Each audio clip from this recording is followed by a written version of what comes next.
আপনারা যারা বয়সে কেন সম্পৃক্ত আছেন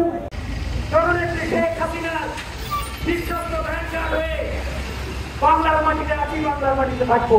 কিন্তু যারা বাংলাদেশ চায়নি, যারা বাংলাদেশকে ধ্বংস বিদায় নেমে উঠছে ধ্বংস করার জন্য, তারা বাংলাদেশে তাদের কোনো অধিকার নাই। আমি মনে করি এদেশে রাজাকারের অধিকার কখনো হবে না, কখনো থাকবে না।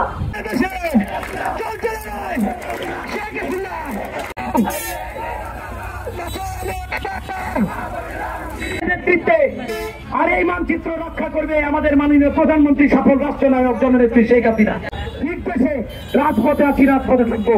বাংলাদেশ আওয়ামী যুবলীগের সম্মানিত চেয়ারম্যানের নয় সাবধান করে দিচ্ছি, এখন আমরা প্রতিরোধের জন্য প্রস্তুত। সুতরাং সবাই রাজপথে থাকবেন। জয় বাংলা, জয় বঙ্গবন্ধু।